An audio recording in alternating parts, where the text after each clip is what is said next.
Eh bien, salut les geeks, c'est Doug l'informaticien, celui qui vous fait plonger dans le domaine informatique avec des astuces simples et pratiques. On va continuer notre thématique sur la découverte des secrets de la data visualisation avec Plotly. Aujourd'hui, nous allons découvrir quoi? L'histogramme, donc un hisplot animé avec Plotly. Eh bien, on va aller voir les étapes de manière générale ici. Ok, donc on a dit quoi? On a besoin d'installer Plotly, puis d'importer plotly.express. Et une fois que vous avez fait ça, on fait quoi? On fait un px et on renseigne le nom du graphique ici. Et pour cette vidéo, on va utiliser un histogramme. Donc le nom du graphique sera histogramme. Et ici on a quoi? On a la data ici. Et donc Plotly fait de la visualisation de données. Et pour faire cette visualisation de données là, elle a besoin donc la librairie Plotly a besoin des données. Donc on a donné les données ici. Et on a x ici, ce qu'on veut sur l'axe des x. La variable qu'on veut sur l'axe des x, pareil pour y. On a l'argument color ici, je répète, color c'est pour gérer les différentes variations de couleurs en fonction d'une colonne. Et on a le titre ici, car tout graphique devrait normalement comporter un titre.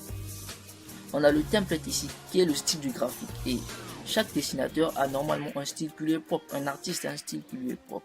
Et donc, pour tracer le graphique ici, on peut tracer le graphique selon différents styles, différents artistes, si on peut voir ça comme ça. Donc, ici, c'est le style du graphique. Après, on a Animation Frame. Animation Frame, ici, c'est l'argument qui permet de gérer des animations. Comment est-ce qu'on va faire bouger notre graphique en fonction d'une colonne? Donc, on gère l'animation en fonction des valeurs d'une colonne.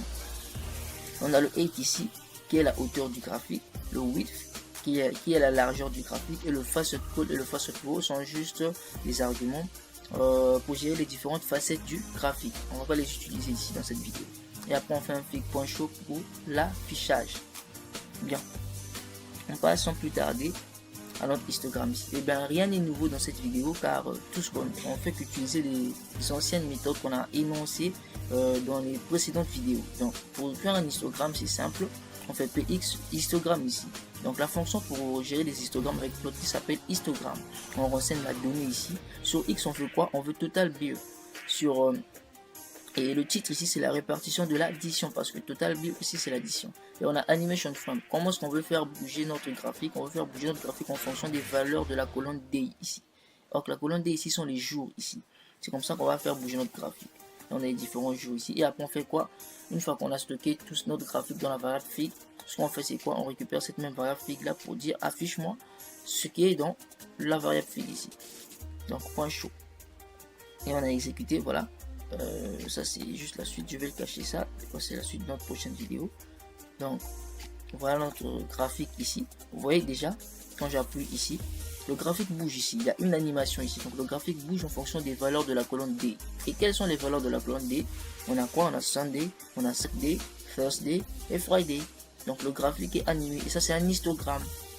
En gros, pour créer l'histogramme, c'était la même méthodologie. En tout cas, pratiquement tous les graphiques avec Plotly répondent à la même méthodologie.